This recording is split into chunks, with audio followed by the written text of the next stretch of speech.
Hello friends, कैसे हो सब लोग। आई होप सब लोग अच्छे होंगे, बेहतर होंगे और स्वस्थ होंगे। गाइस, स्वागत है आपका Affairs Cloud learn to lead में। और आप देख रहे हैं यहाँ पे 20 जनवरी 2021 के बहुत ही इंपॉर्टेंट करंट अफेयर। दो बेस्ट इमेजेस आप यहाँ पे देख रहे हो। लेकिन आज हम डिस्कस करेंगे ऑलमोस्ट 15 बहुत ही इंपॉर्टेंट करंट अफेयर्स को। सो वीडियो को लास्ट तक देखना है। लेकिन यार, आगे बढ़ने से पहले वीडियो को लाइक भी करना है और चैनल को सब्सक्राइब करना है और वीडियो को अपने फ्रेंड्स के थ्रू शेयर करना है मैक्सिमम टू मैक्सिमम, ताकि बहुत से लोग जो है वो करंट अफेयर को पढ़ सकें। और गाइस, इससे पहले कि हम आगे बढ़े, एक दो चीजें मैं आपके साथ डिस्कस करूंगा जो कि अफेयर्स क्लाउड की सब्सक्रिप्शन के बारे में है कि किस तरह से आप इसको परचेज कर सकते हो। गाइस, बहुत ही सिंपल सिंपल से मेथड है कि आपको ये जो हमारा सब्सक्रिप्शन है 2021 का, ये आपको वेबसाइट पे नहीं मिलेगा। ये आपको एप्लीकेशन को डाउनलोड करना होगा। तो सर, हमें एप्लीकेशन नहीं मिल रही है तो हम क्या करें? तो एप्लीकेशन को परचेज करने के लिए या फिर आपको डाउनलोड करने के लिए, क्योंकि फ्री है, एज सच परचेज तो नहीं करनी पड़ेगी, तो करियर्स क्लाउड करके जो है वो आपको एक एप्लीकेशन मिलेगी। तो करियर्स क्लाउड करके अगर आप एप्लीकेशन को डाउनलोड कर लेते हो तो आपका जो ये 2021 का सब्सक्रिप्शन है, तो आप जो है वहां से परचेज कर सकते हैं। और गाइज, इसमें 1 साल की सब्सक्रिप्शन, 2 साल की सब्सक्रिप्शन आपके लिए अवेलेबल है। और फिर भी आपको अगर नहीं पता लग रहा तो आप क्या कर सकते हैं, आप इस वीडियो के डिस्क्रिप्शन बॉक्स में जा सकते हैं, उसमें लिंक अवेलेबल है इस एप्लीकेशन का, वहां से भी आप इसको डाउनलोड कर सकते हैं। हम आपको क्या प्रोवाइड करेंगे इसके अंदर? हम आपको डेली करंट अफेयर्स प्रोवाइड करेंगे। डेली में 2 पीडीएफ्स आपको मिलेंगी, जिसमें एक पीडीएफ में थ्योरेटिकल करंट अफेयर्स होंगे, दूसरी पीडीएफ में क्वेश्चन एंड आंसर फॉर्मेट में करंट अफेयर्स होंगे। नेक्स्ट वीकली पीडीएफ होगी, वीक वाइज अरेंज होगी। नेक्स्ट वीकली टेस्ट होगा, जिसमें आप अपने आप को इवेल्युएट कर सकते हो कि हमें कितना करंट अफेयर याद रहता है और दोबारा कितनी बार पढ़ने की जरूरत है। नेक्स्ट मंथली पीडीएफ, जो कि बहुत ही इंपॉर्टेंट है और इसमें बहुत से वेरियस सेक्शन है जो हम आपको पीडीएफ थ्रू प्रोवाइड करते हैं। जैसे कि पहली पीडीएफ है जिसमें हम आपको थ्योरेटिकल करंट अफेयर्स प्रोवाइड करते हैं। नेक्स्ट पीडीएफ है क्वेश्चन एंड आंसर पीडीएफ, जिसमें हम आपको सारे theoretical current affairs question and answer format में प्रोवाइड करते हैं। नेक्स्ट होता है पॉकेट पीडीएफ का, जो कि बहुत ही इंपॉर्टेंट है रिवाइज करने के लिए। करंट अफेयर्स को एग्जाम से पहले जल्दी जल्दी में रिवाइज करने के लिए बनाया जाता है इसको। नेक्स्ट बैंकिंग, फाइनेंस और इकोनॉमी पीडीएफ उन बच्चों के लिए खास करके तैयार करते हैं जो बैंकिंग की तैयारी कर रहे हैं या फिर बैंकिंग अवेयरनेस को पढ़ना चाहते हैं किसी भी एग्जाम के लिए। नेक्स्ट होगा दोस्तों टॉप 100 करंट अफेयर, जो कि बेस्ट करंट अफेयर्स होंगे उसी महीने के, वो भी क्वेश्चन एंड आंसर फॉर्मेट में, ताकि आपको लंबे समय तक याद रह सके। तो ये सारी चीजें आपको हर महीने मिलेगी। और दोस्तों, कल से काफी बच्चे मुझसे डाउट पूछ रहे हैं कि सर, ये हमें ईमेल नहीं आ रहा है। तो गाइस, मैं आपको एक बात बताना चाहता हूं कि जो अब एप्लीकेशन को लॉन्च कर दिया गया, तो सारी चीजें आपको एप्लीकेशन में ही मिलेंगी। लेकिन मैं आपको बताऊंगा कि किस तरह से आप एप्लीकेशन से उसको अपनी ईमेल में ट्रांसफर कर सकते हैं, किस तरह से आप उसको यूज कर सकते हैं, लेकिन आपको एप्लीकेशन में ही मिलेगी। तो गाइस, इसमें हम आपको बहुत ही कम दाम पे ये प्रोवाइड कर रहे हैं। एक बार आप चेक खुद भी कर सकते हैं और सरप्राइज जरूर होंगे एक बार प्राइस को चेक करके। लेकिन उसके ऊपर हम आपको 10% डिस्काउंट दे रहे हैं। अगर आप इस कोड को यूज करोगे H10 को, तो हम आपको 10% एक्स्ट्रा डिस्काउंट देंगे। तो गाइस, स्टार्ट करते हैं आज का वीडियो 20 जनवरी का। लेकिन उससे पहले यार, वीडियो को लाइक कर दें। और हम पहले इंपॉर्टेंट सेक्शन की तरफ जा रहे हैं, जो कि मोस्ट इंपॉर्टेंट क्वेश्चन सेक्शन है। इसमें हम बहुत ही मोस्ट इंपॉर्टेंट करंट अफेयर्स को डिस्कस करेंगे। जहां पे पहले क्वेश्चन के साथ शुरुआत करते हैं। India first labour movement museum which showcases the history of the world labour movement is set to be launched in which state? तो कौन सी स्टेट में लेबर मूवमेंट म्यूजियम जो है वो बनाया गया है, और जहां पे ये अपनी पूरे वर्ल्ड की और अपनी उस स्टेट की भी स्पेशली जो लेबर मूवमेंट्स रही हैं उसको क्या करेगा? रिप्रेजेंट करेगा। और ये जगह कौन सी है? फटाफट मुझे आप आंसर बताएंगे। आंसर क्या होगा इसका? सभी बच्चे जो है वो चैट बॉक्स में आंसर बता रहे हैं। और आंसर क्या होगा? इंडिया का पहला लेबर मूवमेंट म्यूजियम जो है वो केरला में दोस्तों खुलने जा रहा है। और आंसर क्या होगा इसका? एग्जैक्ट प्लेस है एलापुजा। तो याद कर लें इसको, एलापुजा में इसको खोला जा रहा है, India first labour movement museum to come up in Kerala. तो आप यहां पे देख सकते हो हाउस बोट जो आपको यहां पे दिख रही है। तो it will portray pictures, documents and other exhibits which shaped the growth of the labour movement across the world. और ऐसा नहीं है कि ये सिर्फ इंडिया की लेबर मूवमेंट्स को प्रदर्शित करेगा, ये पूरे वर्ल्ड की लेबर मूवमेंट्स को प्रदर्शित करेगा। और एलापुजा एक ऐसा स्थान है जहां से बहुत सी लेबर मूवमेंट्स की क्या हुई है? शुरुआत हुई है। तो ये लॉन्च किसने किया? ये लेफ्ट डेमोक्रेटिक फ्रंट मतलब एलडीएफ पार्टी ने जो है उसको लॉन्च किया। 100 डे का ये प्रोग्राम रहेगा। और आपने याद रखना है, the museum will be an integral part of Alappuzha heritage tourism project, ताकि मैक्सिमम टू मैक्सिमम टूरिज्म को क्या कर सके? एनहेंस कर सके। और गाइस, रिसेंटली केरला से रिलेटेड आपने एक न्यूज बहुत ही इंपॉर्टेंटली याद रखनी है कि केरला ऐसी पहली स्टेट है जिसने अपने पब्लिक एजुकेशन सेक्टर को डिजिटलाइज कर दिया है। और इसमें कीवर्ड क्या है? सिर्फ पब्लिक एजुकेशन को डिजिटलाइज किया, प्राइवेट को नहीं किया। और गाइस केरला के बारे में आपको पता है चीफ मिनिस्टर पिनराई विजयन है और गवर्नर कौन है, आरिफ मोहम्मद खान। और बहुत ही इंपॉर्टेंट नेशनल पार्क आपको यहां पे मिल जाएगा, कौन सा, यहां पे आपको मिल जाएगा पेरियार नेशनल पार्क, यहां पे आपको मिल जाएगा इरेविकुलम नेशनल पार्क, यहां पे आपको मिल जाएगा एर्नाकुलम नेशनल पार्क, यहीं पे आपको मिल जाएगा बहुत ही important silent valley national park. तो बहुत ही इंपॉर्टेंट साइट है दोस्तों केरला, और केरला जो है वो 100% एजुकेशन को डिजिटलाइज कर चुका है। नेक्स्ट क्वेश्चन पे आते हैं, what is the name of A bike ambulance. देखो एक नया इनिशिएटिव बाइक एम्बुलेंस स्टार्ट की गई है, which was handed over by institute of nuclear medicine and aligned sciences. और काफी बच्चों को शायद नहीं पता होगा कि ये institute of nuclear medicine and allied sciences जो है वो किसके अंडर आता है, ये डीआरडीओ के अंदर आता है दोस्तों, और to central reserve police force. और ये किसको बना के दी है, सीआरपीएफ को दी है, ताकि कोई भी इमरजेंसी के दौरान आप इस बाइक एम्बुलेंस का यूज कर सकते हो। इसमें रॉयल एनफील्ड का यूज किया गया है। और आंसर क्या होगा इसका, आंसर होगा इसका, बहुत ही इंपॉर्टेंट क्वेश्चन में इसको मार्क कर ले, आंसर होगा इसका रक्षिता। तो याद कर ले आंसर दोस्तों क्या होगा, रक्षिता। तो आप यहां पे देख सकते हैं डीआरडीओ ने इसको हैंड ओवर किया है सीआरपीएफ को, मोटर बाइक एम्बुलेंस जिसका नाम होगा रक्षिता। और आप यहां पे देख सकते हो बुलेट बाइक, और इसको royal Enfield classic bullet bike पे यूज किया गया, 350 सीसी में इसको यूज किया गया। आपको कोई नहीं पूछने वाला कि कौन सी बाइक है, लेकिन आपने याद रखना है किस ऑर्गेनाइजेशन ने इसको डेवलप किया। डीआरडीओ का एक इंस्टीट्यूट है जिसका नाम क्या है, institute of nuclear medicine and aligned sciences. और इसका आपको डीआरडीओ के बारे में पता होना चाहिए, हेडक्वार्टर न्यू दिल्ली है और चेयरमैन कौन है, जी सतीश रेड्डी। फटाफट नेक्स्ट क्वेश्चन की तरफ बढ़ते हैं, what is the name of Tamil book on Shri Abdul Kalam recently released by M Venkaiah Naidu. जो हमारे वाइस प्रेसिडेंट है उन्होंने अब्दुल कलाम जी की जीवनी के ऊपर एक बुक लिखी गई है, उसको रिलीज किया जो कि तमिल में लिखी गई है। तो उसका नाम आपने जो है वो बताना है। मेरे ख्याल से यहां से क्लियर होगा कि नाम क्या होगा। तो बहुत ही सिंपल आंसर, आंसर क्या होगा दोस्तों, इसका डी होगा। अगर मेरी प्रोनाउंसिएशन में कुछ प्रॉब्लम है तो ये थोड़ा सा नाम डिफिकल्ट है आपके लिए और मेरे लिए भी। और यहां पे देख सकते हैं निनाय वुगालकू मराना मिलाई, तो आपको नाम याद रखना है। इसका इंग्लिश में मैं मतलब बता देता हूं क्या होता है, इमोर्टल मेमोरीज। तो आपने याद रखना है निनाई वुगालकू मराना मिलाई। तो ये जो है वो बायोग्राफी एक तरह की श्री अब्दुल कलाम जी की, जो हमारे प्रेसिडेंट रह चुके हैं, मिसाइल मैन इनको कहा जाता है। और श्री वेंकैया नायडू ने इनको जो है वो रिलीज किया है इस बुक को। और ये बुक दोस्तों लिखी किसने है, ये बहुत ही इंपॉर्टेंट है, ये भी मैं आपको बताऊंगा। लेकिन आप यहां पे देख सकते हैं कि यहां पे ये रिलीज करते हुए बुक को, और यहां पे आप देख सकते हो ये बायोग्राफी एक तरह की एपीजे अब्दुल कलाम की। और दोस्तों ये बुक लिखी किसने, डॉक्टर एपीजे एम नेजमा मराइक्यार, जो कि मैनेजिंग ट्रस्टी हैं अब्दुल कलाम इंटरनेशनल फाउंडेशन की, वेल नोन स्पेस साइंटिस्ट हैं, डॉक्टर वाई एस राजन, दोनों ने मिलकर इस बुक को लिखा है। तो आपको पता होना चाहिए ये बुक किसने लिखी है, नेजमा मराइक्यार और डॉक्टर वाई एस राजन ने इस बुक को लिखा है। तो एपीजे अब्दुल कलाम के बारे में मेरे ख्याल से सब बच्चे जानते हैं, लेकिन फिर भी मैं एक दो पॉइंट्स कवर करने की कोशिश करूंगा कि एपीजे अब्दुल कलाम का जन्म 1931 में हुआ था, 2015 में जो है वो इनका देहांत हुआ है। और आप जान सकते हैं कि इंडियन स्पेस रिसर्च ऑर्गेनाइजेशन में इनका बहुत बड़ा योगदान है, और पहले साइंटिस्ट और पहले बैचलर हैं जो प्रेसिडेंट बने हैं इंडिया के। और आपने याद रखना है कि ये तीसरे प्रेसिडेंट हैं after S Radhakrishnan and doctor Zakir Hussain, जो भारत रत्न भी जिनको मिल चुका है before becoming the president, president बनने से पहले ही इनको भारत रत्न मिल चुका था। ये अपने आप में एक बहुत इंपॉर्टेंट क्वेश्चन है, और अभी तक ऐसा क्वेश्चन नहीं पूछा गया है कि एस राधाकृष्णन और डॉक्टर जाकिर हुसैन से पहले जो है वो मतलब तीसरे ये प्रेसिडेंट बन चुके हैं जिनको भारत रत्न मिल चुका था प्रेसिडेंट बनने से पहले। और ये first medical tech institute of India was named as Kalam institute of health technology located at Visakhapatnam Andhra Pradesh. तो जो पहला टेक इंस्टीट्यूट है उसका नाम भी जो है वो इसके ऊपर रखा गया है। और याद रखना है दोस्तों, defence research development organisation DRDO built the doctor APJ Abdul Kalam national memorial in the memory of him in Pei Karumbu Rameswaram Tamil Nadu. तो तमिलनाडु में इसको जो है वो खोला भी गया है, जो कि first doctor APJ Abdul Kalam national memorial है उनकी याद में।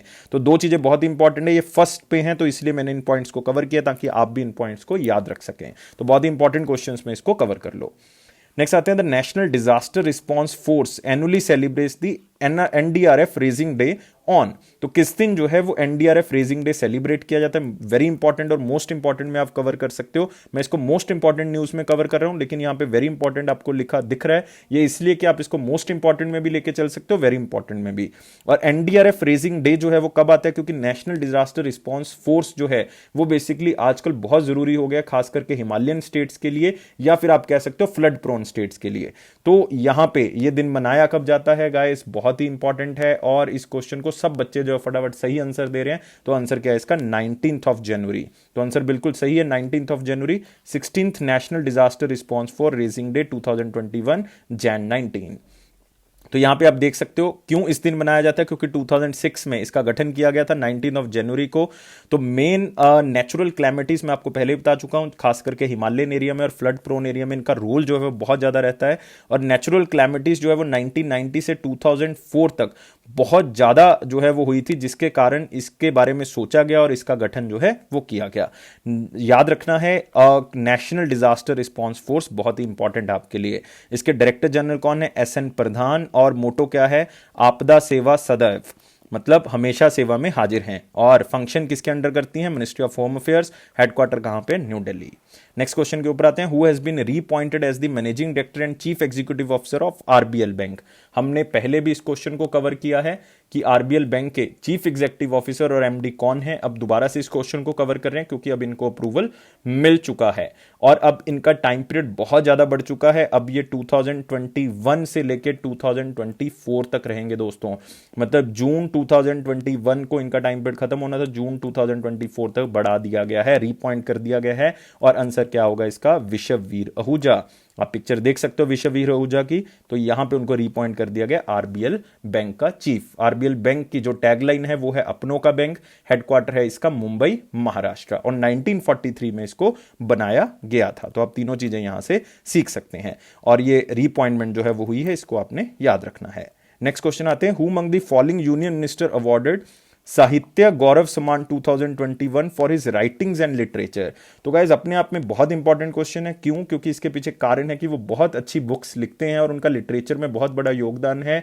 और अगर आप मेरी बात को ध्यान से सुनो तो उन्होंने 75 से ज्यादा बुक्स को जो है वो ऑथर किया है, जो कि एक अपने आप में एक बहुत बड़ी बात है। 75 बुक्स को वो ऑथर कर चुके हैं, जिसमें उन्होंने कुछ बुक्स को ट्रांसलेट भी किया है अपनी लैंग्वेज में। तो आंसर क्या होगा, मेरे ख्याल से सब बच्चों को पता होगा, हमारे एजुकेशन मिनिस्टर रमेश पोखरियाल निशंक जी। तो आप देख सकते हो बहुत ही हंसता हुआ चेहरा, और इनको किया गया है कनाडा के हिंदी राइटर्स गिल्ड की तरफ से यह अवार्ड दिया गया है। तो आपने याद रखना है, गौरव साहित्य अवार्ड, ये बहुत ही इंपॉर्टेंट अवार्ड है, और गौरव सम्मान अवार्ड या गौरव साहित्य अवार्ड किसी भी तरह से आप इसको जान सकते हैं। और हिंदू राइटर्स गिल्ड कनाडा की तरफ से ये अवार्ड दिया गया है। उन्होंने जो बुक्स इंपॉर्टेंट लिखे, वैसे तो मैं बता चुका हूं 75 बुक्स उन्होंने ऑथर की हैं, लेकिन जो इंपॉर्टेंट है, don't let you sleep, dreams that don't let you sleep, based on the life skills management of doctor Kalam, सकारात्मक सोच स्वामी विवेकानंद, मतलब बहुत ही अच्छी सोच, सकारात्मक सोच Swami Vivekananda, life trials among others. तो ये 3 बुक्स आपने जो है वो खास करके याद रखनी है। एक तो एपीजे अब्दुल कलाम जी के बेसिस पे है, और इनके अवार्ड्स आपने याद रखने हैं। वतायन लाइफ टाइम अचीवमेंट अवार्ड 2020, ये हमने कवर किया था क्वेश्चन। साहित्य गौरव सम्मान इनको मिल चुका है from former president doctor APJ Abdul Kalam ji की तरफ से दिया गया था। भारत गौरव सम्मान दिया जा चुका है, good governance award by the Dubai government. तो और भी बहुत से अवार्ड इनको दिए जा चुके हैं, और इवन नेपाल गवर्नमेंट की तरफ से इनको अवार्ड दिया गया हिमाल गौरव सम्मान। तो इसको भी आपने याद रखना है। तो ये बहुत ही इंपॉर्टेंट सी चीजें आपने निशांक जी के बारे में याद कर लेनी, खास करके इनकी books dreams that don't let you sleep, based on the life skills management of doctor Kalam, सकारात्मक सोच स्वामी विवेकानंद, उनके बारे में, लाइफ ट्रायल्स अमंग अदर्स। और स्वामी विवेकानंद जी अपने आप में इंपॉर्टेंट हो जाता है, बिकॉज अभी हमने नेशनल यूथ डे जो है वो सेलिब्रेट किया है, तो उसके बारे में भी आपने याद रखना है। नेक्स्ट आते हैं दोस्तों वेरी इंपॉर्टेंट क्वेश्चंस के ऊपर, और उसमें पहला क्वेश्चन है, विच among the following launched a month long pan India campaign सक्षम 2021। और सक्षम का दोस्तों मतलब क्या है, संरक्षण क्षमता महाउत्सव। सक्षम मतलब हम में कितनी क्षमता है, संरक्षण क्षमता महाउत्सव। और ये कौन सी ऑर्गेनाइजेशन ने लॉन्च किया, आपके पास 4 ऑप्शंस है, फटाफट आप जो है वो इसका आंसर बताएंगे दोस्तों। कौन सी मिनिस्ट्री ने जो है वो इसको लॉन्च किया है। तो आंसर क्या होगा इसका, आंसर होगा new Delhi based petroleum conservation research association, मतलब आंसर क्या होगा इसका, सी आंसर होगा, ये बिल्कुल सही आंसर है। तो इन्होंने इसको लॉन्च किया है month long mass awareness campaign Saksham. तो it is to create awareness about the adverse impact of the fossil fuels on health and environment. तो हम बहुत जोर से इसका प्रचार कर रहे हैं कि हमने न्यू एंड रिन्यूएबल एनर्जी का यूज करना है, हमने फॉसिल फ्यूल्स का यूज नहीं करना। To convince the consumers of fossil fuel to switch towards cleaner fuels, ताकि हम अच्छे फ्यूल की तरफ बढ़ सके। और रिसेंटली दोस्तों एक रिपोर्ट आई है कि 3-4 डेथ्स ऑफ इंडिया जो हैं वो बेसिकली इसी तरह से कुकिंग, जो कि गलत है, फॉसिल फ्यूल का यूज करने से हुई है, जो कि इन्वायरमेंट को नुकसान करते हैं। और टैगलाइन थी क्या थी इस कैंपेन की, ग्रीन एंड क्लीन एनर्जी, और हिंदी में क्या कहते हैं इसको, हरित एवं स्वच्छ ऊर्जा, इसको याद रखना है। और ड्यूरिंग द इवेंट एक एमओयू साइन किया गया, जो कि किसके बीच में है, PCRA and energy efficiency services limited. और पीसीआरए में आपको बता चुका हूं क्या मतलब है, पेट्रोलियम कंजर्वेशन रिसर्च एसोसिएशन, और EESL energy efficiency services limited for promotion of energy efficiency piped natural gas जो है उसको सप्लाई करने। रिसेंटली अभी आपको पता है कोची से मंगलुरु जो है वो एक पाइपलाइन भी जो है वो स्टार्ट की गई थी। तो पाइप्ड नेचुरल गैस के बारे में जो है वो बात हो रही है। तो अपने याद रखना है कि किसके जो है संक्षेप में ये सक्षम प्रोग्राम जो है वो स्टार्ट किया गया है। तो फॉसिल फ्यूल्स का कम यूज करने के लिए इसको किया गया है। और मिनिस्ट्री ऑफ पेट्रोलियम और natural gas, union minister Dharmendra Pradhan है। एनर्जी एफिशिएंसी सर्विसेज लिमिटेड का हेडक्वार्टर कहां पे, न्यू दिल्ली। ये दो चीजें आपने याद रखनी, अदरवाइज याद रखना नहीं है। नेक्स्ट आते हैं, India and which country have signed A memorandum of understanding on for operation of specified skilled worker system. इस न्यूज को हम पहले भी कर चुके हैं, लाइक जनवरी के स्टार्टिंग में हमने इस न्यूज को किया था पहले हफ्ते में। और स्पेसिफाइड स्किल्ड वर्कर का मतलब है कि ये एक सिटीजनशिप का टैग होगा उस कंट्री के अंदर, कि एक स्पेशल 14 मतलब 14 तरह के काम में अगर आप ट्रेंड हो और अगर आप उस कंट्री की लैंग्वेज के टेस्ट को पास कर लेते हो तो आप जो है वो उस कंट्री में जाके वो काम कर सकते हैं। और वो कंट्री कौन सी है दोस्तों, जापान है। तो याद रखना है स्पेशलाइज स्किल्ड वर्कर जो है वो किसको कहा गया, जापान को कहा गया। तो यहां पे देख सकते हैं इंडिया एंड जापान ने ये मेमोरेंडम ऑफ कॉपरेशन साइन किया। ये बहुत पहले हो गया था, अब इसको इंप्लीमेंट किया जा रहा है, स्किल्ड वर्कर के अंदर किया जाएगा। और इसमें जो मेमोरेंडम ऑफ कॉपरेशन साइन किया गया यूनियन कैबिनेट ने 6 जनवरी को ही पास कर दिया था। इसमें हमारे फॉरेन सेक्रेटरी हर्ष श्रृंगला और जापान के एम्बेसडर सतोशी सुजुकी दोनों के बीच में यह एग्रीमेंट जो है वो जनरली आगे बढ़ा है। और इस मेमोरेंडम ऑफ कॉपरेशन के अंदर क्या होगा, इंडियन वर्कर जिनके पास 14 तरह की रिक्वायर्ड स्किल्स हैं और जापानीज लैंग्वेज के टेस्ट को पास कर लेते हैं, तो जापान के अंदर उनको क्या मिलेगी, एम्प्लॉयमेंट मिलेगी। और 14 अलग अलग तरह के फील्ड हैं जिसमें अलग अलग तरह के काम हैं। अगर वो उसमें बहुत ही अच्छे हैं और जापानीज लैंग्वेज टेस्ट को पास कर लेते हैं तो वहां पर वो जा सकते हैं और उनको स्पेशल रेजिडेंशियल स्टेटस मिलेगा। किस नाम के अंडर, वो नाम है स्पेशलाइज स्किल्ड वर्कर के नाम से। और जापान के बारे में दोस्तों आप जानते हो, कैपिटल टोक्यो है, करेंसी येन है और प्राइम मिनिस्टर योशिहिडे सुगा हैं, क्योंकि जो हमारे पास फॉर्मर प्राइम मिनिस्टर थे शिंजो आबे, वो हेल्थ कारणों की वजह से जो है वो रिजाइन कर चुके थे। नेक्स्ट आते हैं दोस्तों, what is the name of proposition of yes bank to strengthen MSMEs with speed and easy access to funds, knowledge partnerships and digital solutions।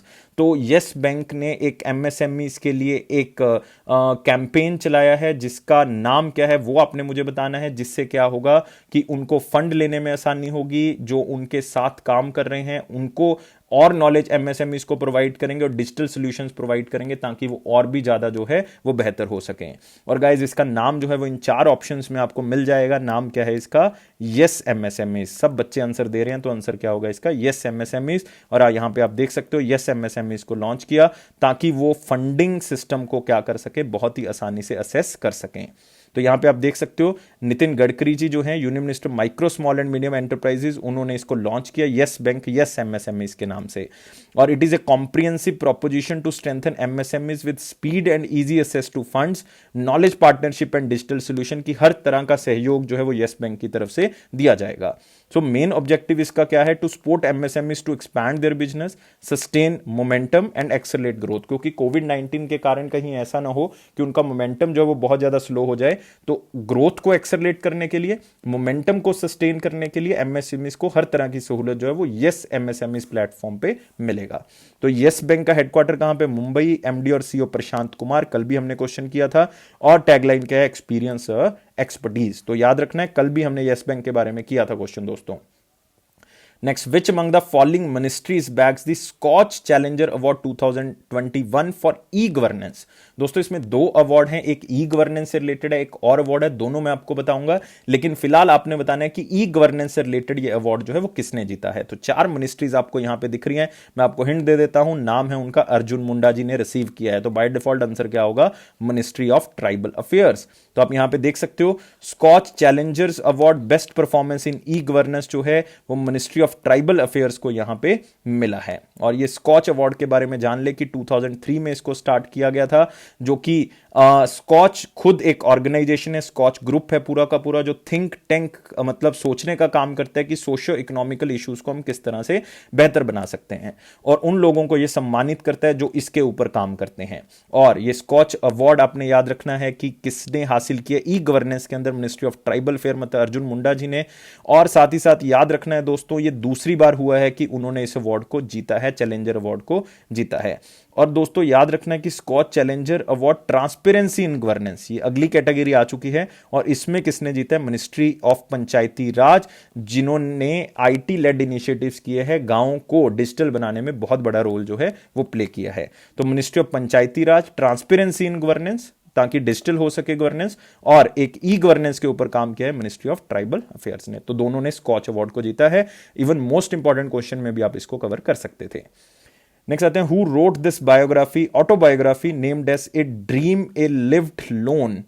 He was a renowned vocalist, musician of Hindustani classical music and recently passed away. तो आपको एक hint दिया जा रहा है question के अंदर ही, ये ऑटोबायोग्राफी किस पर्सन की है और किसने लिखी है, क्योंकि सेम ही पर्सन होंगे। A dream I lived alone, जो कि मैं अकेले ही जिया एक ऐसा सपना, और वो बहुत ही रिनाउंड वोकलिस्ट थे, म्यूजिशियन थे हिंदुस्तानी क्लासिकल म्यूजिक के, और उनका रिसेंटली देहांत हो चुका है। तो दोस्तों आंसर क्या होगा, बहुत ही फेमस नाम है उनका, और नाम क्या है उनका, उस्ताद गुलाम मुस्तफ़ा खान। तो याद कर ले नाम को, ये आपको क्वेश्चन आ सकता है, बहुत ही इंपॉर्टेंट है।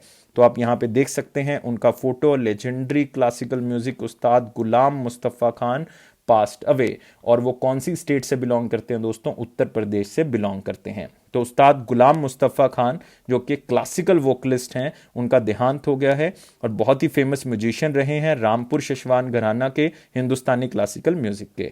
और अगर मैं उनके करियर की बात करूं तो उन्होंने मराठी में जो है वो एक सॉन्ग जो है वो रचा था जिसका नाम था चांद प्रतिचा।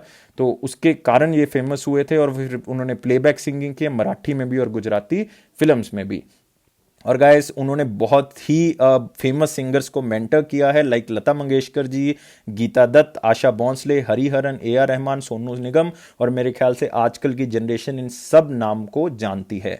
और उन्होंने ये जो बुक लिखी थी वो नम्रता गुप्ता खान के साथ मिलकर लिखी थी, जिन्होंने अपनी ऑटोबायोग्राफी लिखी, a dream I lived alone. और याद रखना है ये बुक जो ऑटोबायोग्राफी वो किस पर्सन की है, उस्ताद गुलाम मुस्तफ़ा खान।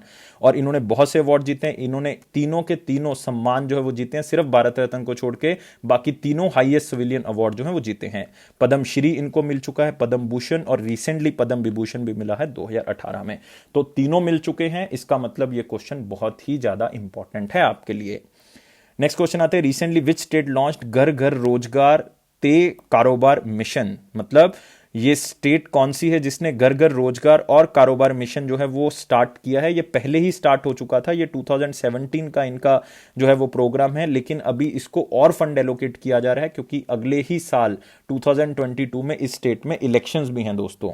तो इसका आंसर क्या होगा, पंजाब होगा दोस्तों। 2022 में पंजाब में इलेक्शन है, और यहां पे आप देख सकते हो पंजाब के chief minister captain Amarinder Singh, घर घर रोजगार और कारोबार मिशन। मतलब एक तो एमएसएमई को हमने बढ़ोतरी देनी है ताकि लोकल लेवल पे वो स्टार्ट कर सके, और एक युवाओं को नौकरी जो है वो प्रोवाइड करनी है। और allotment for fair price shops के लिए इन्होंने और भी फंड जो है वो क्या किया है, लॉन्च किया। तो इन्होंने 7 to 19 फेयर प्राइस शॉप्स का जो है वो अलॉटमेंट किया है, इतनी फेयर शॉप्स खोली हैं ताकि लोगों को जो है वो सस्ते दाम में जो है वो अनाज और बाकी सहूलतें जो है वो मिल सकें। और अलॉटमेंट जो होगी इस फेयर प्राइस शॉप्स में वो इंप्रूव करेगी इकोनॉमिक कंडीशन, खास करके वो लोग जिनको अनाज नहीं मिल पाता, तो पब्लिक डिस्ट्रीब्यूशन सिस्टम के अंदर जो बिलो पॉवर्टी लाइन है या जिनके पास राशन कार्ड है उसके थ्रू वो अपना अनाज जो है वो ले सकते हैं। तो इतनी राशन शॉप्स में पूरी स्टेट को बहुत ज्यादा बेनिफिट होने वाला है। Around 30,000 people are expected to benefit. तो 30,000 लोगों को जो है वो इससे बेनिफिट मिलेगा। और इसमें जो है वो EPOS point of sale machines का यूज किया जाएगा, जिसमें बायोमेट्रिक स्मार्ट राशन कार्ड जो है वो यूज किए जाएंगे, क्योंकि वो लिंक्ड हैं पब्लिक डिस्ट्रीब्यूशन सिस्टम से। तो इतनी फेयर प्राइस शॉप्स का जरूर जो है वो स्टेट को बेनिफिट होगा। और गाइस, पंजाब के बारे में याद रखना है, चीफ मिनिस्टर में बता चुका हूं captain Amarinder Singh, governor VP Singh Badnore हैं जो यहां पे बहुत ही फेमस हरीके साइट्स हैं। ये हैं रोपड़ लेक, ये हरीके जो आप कह सकते हो रामसर साइट है, कांजली लेक, हरीके लेक, ये तीनों के तीनों जो हैं वो क्या हैं हमारे पास, ये तीनों के तीनों रामसर साइट्स हैं। और एक याद रखना है ब्यास कंजर्वेशन रिजर्व, जो अगेन एक क्या है यहां पे आप कह सकते हो रामसर साइट है। और पूरे इंडिया की, नॉट वर्ल्ड की, पूरे इंडिया की ये ऐसी रिवर कंजर्वेशन साइट है जो कि सिर्फ आपको कहां पे मिलेगी, पंजाब में। मतलब सिर्फ वन एंड ओनली एक ही रिवर कंजर्वेशन साइट है, जो कि सिर्फ कौन सी स्टेट में है, पंजाब में। नेक्स्ट आते हैं Telangana and which state partner to support women entrepreneurs. तो दोनों स्टेट्स के अपने अलग अलग प्रोग्राम थे वुमेन को एंटरप्रेन्योर, या आप कह सकते हो कि उनको इंपावर करने के, लेकिन दोनों स्टेट्स ने टाई अप किया है। एक तो तेलंगाना है, एक दूसरी स्टेट हमारे पास कौन सी है जिन्होंने इनके साथ टाई अप किया है कि हम मिलके जो है वो क्या करेंगे, हम अपने जो स्टेट्स हैं, इवन पूरे इंडिया के जो वुमेन हैं वो हमारी स्टेट में आती हैं, तो हम उनको क्या करेंगे, सशक्त करेंगे। वुमेन एंटरप्रेन्योरशिप को हम क्या देंगे, बढ़ावा देंगे। तो आंसर दोस्तों क्या होना चाहिए, इसका आंसर होगा गुजरात। और आपने याद रखना है कि दोनों स्टेट्स के कौन कौन से प्रोग्राम हैं। तो आपने याद रखना है गवर्नमेंट ऑफ तेलंगाना का वही हब है जो वुमेन को एंटरप्रेन्योर करता है, और आई हब जो है वो किसका है, गवर्नमेंट ऑफ गुजरात का। दोनों ही याद रखने, अपने आप में एक बहुत ही इंपॉर्टेंट क्वेश्चन है। तो यहां पे देख सकते हो वही हब और ये आई हब दोनों ने मिलकर जो है वो ये मेमोरेंडम ऑफ अंडरस्टैंडिंग साइन किया है। दोनों वुमेन एंटरप्रेन्योरशिप को बढ़ाएंगे, उसकी कैपिटल को रेज करेंगे, ताकि मैक्सिमम टू मैक्सिमम इन्वेस्टमेंट जो वुमेन एंटरप्रेन्योरशिप के ऊपर हो सके। और पहली बार होगा कि दो स्टेट गवर्नमेंट्स जो है वो इसमें पार्टनरशिप कर रही हैं। ऐसा पूरे इंडिया में पहली बार हो रहा है जो वुमेन एंटरप्रेन्योरशिप के लिए दो स्टेट्स क्या कर रही हैं, साथ में टाई अप कर रही हैं। और पार्टनरशिप जो है वो सिर्फ गुजरात और तेलंगाना के वुमेन को ही नहीं बेनिफिट करेगी, ये पूरे इंडिया की वुमेन्स को बेनिफिट करेगी जो वहां पे काम करेंगी या फिर कहीं और पे जो है वो इस प्रोग्राम का बेनिफिट लेती हैं, तो उनको बेनिफिट जरूर मिलेगा। नेक्स्ट आते हैं दोस्तों इंपॉर्टेंट क्वेश्चन सेक्शन की तरफ। इंपॉर्टेंट क्वेश्चन में पहला क्वेश्चन है, who signed MOU with IFFDC Indian farm forestry development cooperative limited to promote livelihood generation of tribal people. तो यहां से नाम से ही आप आइडिया लगा सकते हो कि मैं किस ऑर्गेनाइजेशन की यहां पे बात कर रहा हूं। मतलब ये ट्राइबल जनरेशन को या ट्राइबल लोगों को उनको लाइवलीहुड प्रोवाइड करेगी, उनके जो छोटे छोटे बिजनेसेस हैं, उनकी जो एंटरप्रेन्योरशिप स्किल्स हैं, ट्राइबल आर्टिजन्स को आगे बढ़ाया जाएगा इस एंटरप्रेन्योरशिप स्किल के थ्रू। और दोनों ऑर्गेनाइजेशन मिलकर ऐसा करेंगी। एक ऑर्गेनाइजेशन तो मैं बता चुका हूं आईएफएफडीसी, दूसरी ऑर्गेनाइजेशन है ट्राइफेड, मतलब मैं बात कर रहा हूं tribal cooperative marketing development federation. तो दोनों ने मिलके ये साइन अप जो है वो किया है, ताकि हम ट्राइबल अफेयर्स को, या आप कह सकते हो कि जो ट्राइबल पीपल हैं उनको काम जो है वो दिला सकें। तो यहां पे देख सकते हो लाइवलीहुड जनरेट करना है ट्राइबल लोगों का, किस तरह से करेंगे, जो ट्राइबल आर्टिजन्स हैं, क्योंकि उनका हैंडीक्राफ्ट बहुत ही फेमस है, तो उनको हम बिजनेस डेवलपमेंट के थ्रू और भी आगे बढ़ा सकते हैं। तो ये मेन इनिशिएटिव है। तो आपने याद रखना है ये नई organisation Indian farm forestry development cooperative limited, इसके चेयरमैन कौन है, उमेश त्रिपाठी, और हेडक्वार्टर कहां पे है इसका, न्यू दिल्ली। तो ये इंपॉर्टेंट है, इसको याद रखना है। और मिनिस्टर ऑफ ट्राइबल अफेयर्स में बता चुका हूं अर्जुन मुंडा जी हैं। नेक्स्ट आते हैं, which department notified modified scheme to enhance 1G ethanol production in India, ताकि एथेनॉल की प्रोडक्शन को बढ़ाया जा सके। दोस्तों ये बहुत ही जरूरी है, क्योंकि क्लीन एनर्जी रिसोर्सेज की हम बात करते हैं तो इसकी प्रोडक्शन के ऊपर हम काम कर सकते हैं। मतलब ये बहुत ही कम पोल्यूशन करता है, जिसके कारण इसके ऊपर जो है वो फोकस किया जा सकता है। तो आप बताएंगे किस डिपार्टमेंट की मैं यहां पे बात कर रहा हूं जो इसको क्या कर रहा है, स्टार्ट कर रहा है। और ये मॉडिफाइड स्कीम है 1G एथेनॉल के लिए। तो गाइस इसका आंसर क्या होगा हमारे पास, इसका आंसर होगा डिपार्टमेंट ऑफ एफपीडी, मतलब मैं बात कर रहा हूं फूड एंड पब्लिक डिस्ट्रीब्यूशन की। तो आप हैरान होंगे कि सर ये डिपार्टमेंट कैसे 1G एथेनॉल प्रोडक्शन कर सकता है, क्योंकि भाई मैं बात करूंगा शुगर केन की, शुगर बीट की, तो इसका मतलब मैं यहां पे बात करूंगा फीड स्टॉक की, जो कि राइस, व्हीट, बार्ले हो सकता है। तो वहां से हम एथेनॉल को क्या करेंगे, एक्सट्रैक्ट करेंगे, और इस एथेनॉल को क्या करेंगे, यूज। इसीलिए फूड एंड पब्लिक डिस्ट्रीब्यूशन। तो अपने आप में एक इंपॉर्टेंट क्वेश्चन कि 1G एथेनॉल कैसे बनेगा, तो इसको आप देख सकते हैं यहां पे। एथेनॉल को एक्सट्रैक्ट करेंगे कहां से, feed stock such as cereals like rice से, व्हीट से, बार्ले से, कॉर्न से, सोरगम से, शुगर केन से तो हम करते ही हैं, और शुगर बीट से मतलब चुकंदर से भी करेंगे। द मेन ऑब्जेक्टिव क्या है, is to achieve 20% blending of ethanol with fossil fuels by 2025 from 2030। तो 5 सालों के अंदर जो है इसको हमने क्या करना है, 20% ब्लेंडिंग ऑफ एथेनॉल को लेके जाना है। यही टारगेट है, ये हमने पहले भी एक बार क्वेश्चन को कवर किया हुआ है, तो याद रखना है, बहुत इंपॉर्टेंट है। 5 साल के अंदर जो है वो गवर्नमेंट इसको क्या करेगी, पूरा का पूरा फाइनेंस करेगी। इवन इसमें कोई भी इंटरेस्ट जो सबवेंशन होती है वो नहीं होगी, वो सारी की सारी गवर्नमेंट ही बियर करेगी। तो बहुत इंपॉर्टेंट है, खास करके शुगर केन का याद रखना है। और यूनियन मिनिस्टर कौन है, पीयूष गोयल हैं, और मिनिस्टर ऑफ स्टेट कौन है, राव साहेब पाटिल दानवे, लेकिन हमारे लिए इंपॉर्टेंट है यूनियन मिनिस्टर। नेक्स्ट आते हैं Padma awardee and chairperson of cancer institute doctor V Shanta passed away. V Shanta ji का देहांत हो गया है, बहुत ही फेमस जो है कैंसर इंस्टीट्यूट की हेड थी ये, इनका देहांत हो गया, चेयरपर्सन थी, और ये पद्म अवार्ड हैं। तो आप मुझे बता सकते हैं कि ये किससे रिलेटेड थी, मतलब आपको पूछा जा सकता है एग्जामिनर की तरफ से कि ये किससे रिलेटेड थी, तो आपने याद रखना है ये ऑन्कोलॉजिस्ट हैं और साथ ही चेयरपर्सन रही हैं, किसकी, चेयरमैन रही हैं बेसिकली कैंसर इंस्टीट्यूट की। और कैंसर इंस्टीट्यूट जो है वो कहां पे है, वो है अद्यार, चेन्नई, तमिलनाडु वाला, वहां पे ये चेयरमैन इन्होंने काम किया है। तो इनको पद्म अवार्ड जो है वो मिल चुका है, मतलब इनको पद्मश्री जो है वो मिल चुका है, तो ये याद रखना है। इवन आप भी ये याद कर सकते हैं कि जैसे हमने पहले किया है कि जो हमारे पास इससे पहले हमने किया था उस्ताद गुलाम मुस्तफा खान, उनको पद्मश्री, पद्म भूषण, पद्म विभूषण मिल चुका है, इनको भी तीनों अवार्ड मिल चुके हैं। तो मतलब ये भी अपने आप में क्वेश्चन बहुत ज्यादा इंपॉर्टेंट हो जाता है। तो ये याद रखना अपने नाम, वी शांता जी किससे बिलोंग करती है, कैंसर इंस्टीट्यूट की हेड थी, तो हम आइडिया लगा सकते हैं कि किससे बिलोंग करती होंगी, ये बिलोंग करती थी, ऑन्कोलॉजिस्ट थी, याद रखना आपने। नेक्स्ट आते हैं दोस्तों अगला, अब हमारे पास सारे इंपॉर्टेंट क्वेश्चंस और वेरी इंपॉर्टेंट और मोस्ट इंपॉर्टेंट क्वेश्चंस कवर हो चुके हैं। इवन कोई भी क्वेश्चन वन लाइनर नहीं है, क्योंकि सारे के सारे क्वेश्चंस हमने कवर किए हैं। और गाइस 19 जन 2021 के आंसर देने की बारी आ चुकी है। क्वेश्चन क्या था, which of the following is the upper most layer of atmosphere. अगर आपको पता है कि पहली लेयर जो है वो हमारे पास ट्रोपो है, अगली लेयर जो है वो स्टेटो है, नेक्स्ट लेयर हमारे पास मीजो है, उसके बाद थर्मो है, और लास्ट में कौन सी है, एक्सो। तो यही पूछा हुआ है अपर मोस्ट लेयर कौन सी है, एक्सोस्फीयर होगा दोस्तों, इसका आंसर क्या होगा, डी होगा। तो क्लोजेस्ट लेयर ऑफ द सन, ये भी आपको पूछ सकते हैं, तो एक्सोस्फीयर ही होगा आंसर। नेक्स्ट आते हैं क्वेश्चन ऑफ द डे, और क्वेश्चन ऑफ द डे क्या है, the first commercial civilian aircraft developed by India is, 2016 का क्वेश्चन, और एक स्टैटिक जीके का क्वेश्चन आप यहां से कवर कर सकते हैं। तो इसका आंसर आपने मुझे कमेंट बॉक्स में बताना है कि क्या इसका आंसर होगा, और मैं सबके आंसर्स को इवैल्यूएट करता हूं कि कौन से बच्चे आंसर डेली बेसिस पे दे रहे हैं। तो गाइस वीडियो को यार लाइक जरूर कर दें, इससे मुझे मोटिवेशन मिलेगा, मैं आपके लिए और कंटेंट लेके आऊंगा अलग अलग तरह का।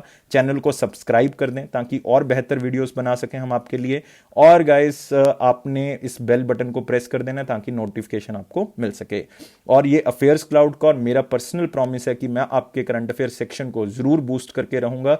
मैं इसको लेके चल रहा हूं टारगेट को कि अगले 3 महीने के अंदर जो बच्चे डेली करंट अफेयर्स को देख रहे हैं, पढ़ रहे हैं, मैं उनका 101% करंट अफेयर जो है वो अच्छा कर दूंगा। और गाइस लाइफ को बहुत ज्यादा सीरियस नहीं लेना, मैं आपको हमेशा कहता हूं, इसके पीछे वजह है कि हमेशा खुश रहना, क्योंकि खुशी जो है वो आपको जो है वो बहुत ही चीजें आगे ले जाएगी और आपको एक कदम बाकी बच्चों से जो है वो क्या करेगी, आगे लेके जाएगी। Thank you guys for watching this video and take care. इसी तरह से सपोर्ट करते रहिए और वीडियो को लाइक करते रहिए। Take care guys.